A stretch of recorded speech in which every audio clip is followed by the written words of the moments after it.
Mungkin banyak awam berpikir bahwa arsitek itu hanya menggambar. Gambar bentuk rumah, terus gambar denah, gambar bentuk rumahnya bagus, wah arsiteknya oke nih, segala macam. Atau rumah makin aneh, makin jelimet, wah, makin oke gitu. Ternyata ya nggak begitu. Kalau mau masalah gambar aja, gambar yang bagus segala macam, banyak kok di medsos, di platform-platform yang jual gambar rumah. Tapi sekali lagi arsitek itu dia harus mampu untuk mendapatkan substansi ya. Jadi begini, setiap tarikan garis yang dilakukan oleh arsitek itu mempunyai dasar, mempunyai penjelasan, mempunyai filosofi yang kuat gitu. Dia menarik garis terus berhenti di ukuran sekian, itu memiliki dasar yang kuat. Dasarnya itu apa? Dasarnya itu adalah karakter dari calon penghuni rumah yang sedang dia desain.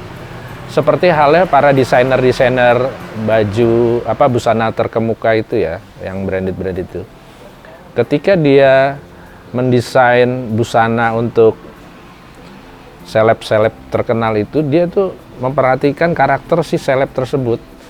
Seleb itu karakternya misalnya energik atau kalem atau hore banget atau suka bling-bling.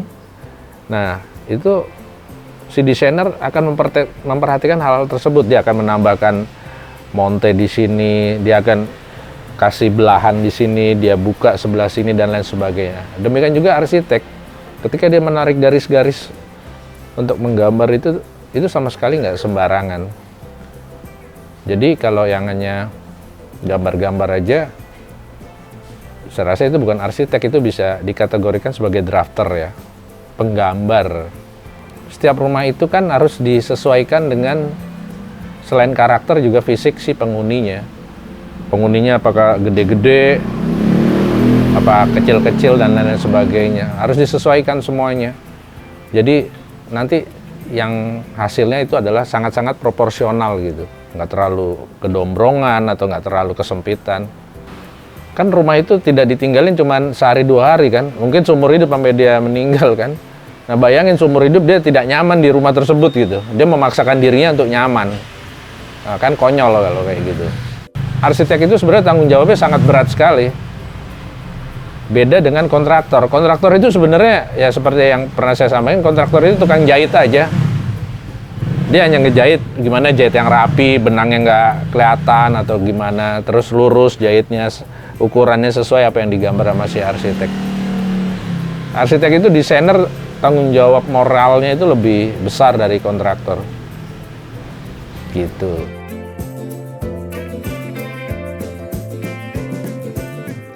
Nah ya itu tadi, karena si arsitek hanya, dia tidak berusaha untuk menggali substansi dari karakter si klien, itu pertama. Terus kedua, pingin cepet aja. Kedua pingin cepet, biar dia dapat klien lagi, next klien, kan otomatis pundi-pundinya tambah lagi. Terus ketiga, FOMO kali ya. Ini sekarang lagi apa, ikut-ikutan, dia ya udah bikin ya kan. Ya makanya saya selalu bilang, saya tuh mungkin konservatif ya, jadul gitu. Tapi memang arsitek jadul tuh yang luar biasa menurut saya, udah pakemnya daerah tropis gitu loh. Pakemnya Indonesia ya terutama ya, pakem bangunan untuk di daerah Khatulistiwa. Gitu.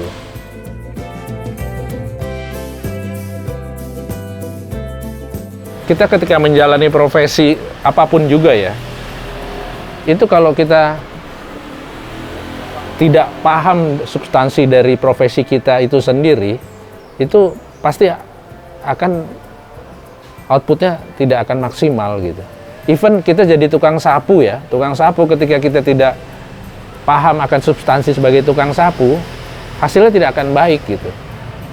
Makanya apapun itu kita mengerjakan harus dengan profesionalitas yang tinggi gitu. Profesional itu apa sih? Ya dia benar-benar paham apa yang dia kerjakan gitu. Bukan hanya mengerjakan ya, lain ya.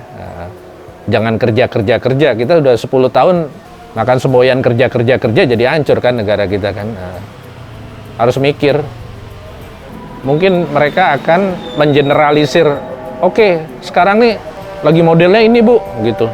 Rumah lagi modelnya ini sekarang lagi tren. Padahal rumah itu bukan kayak gitu. Rumah itu kan seumur hidup. Enggak nanti 3 tahun ganti rumah, memang gampang ganti rumah kan enggak. Nah itu yang apa? Yang kadang-kadang suka konyol jadinya. Dan mereka tuh kayaknya sekarang tuh agak males gitu mengedukasi apa? Klien gitu loh. Biar apa? Biar benar-benar paham apa yang klien sendiri mau itu apa. Gitu.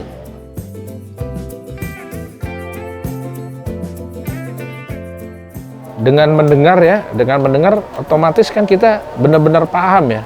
Dan itu aja pun belum tentu benar nanti yang apa maksudnya belum tentu match dengan apa yang klien mau ya. Karena mendengar itu butuh skill tersendiri ya menurut saya. Bukan maksud saya bukan hanya arsitek aja, apapun itu juga dalam bidang. Nah, sekarang lebih banyak kemampuan ngomongnya daripada mendengarnya, iya kan? Maka harusnya ada public hearing, bukan public speaking. Nah, public speaking ngomong aja. Terus audiennya mau ngomong nggak dia dengerin. Nah, udah yang bener gua nih, yang bener gini. Nah, kan konyol jadinya. Padahal komunikasi yang bagus itu harus 2 arah, iya kan? Itu aja. Kalau nggak ada kemampuan untuk mendengar, saya rasa akan apa? Nggak maksimal lah hasilnya, nggak oke gitu.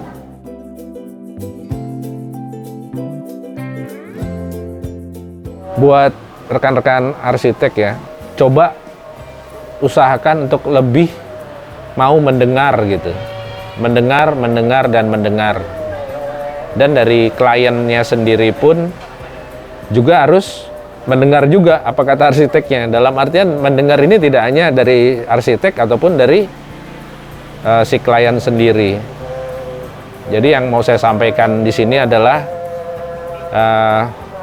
skill untuk mendengar itu sangat diperlukan dalam mendesain suatu rumah yang oke, yang optimal, yang sesuai dengan klien. Itu aja sih dari saya.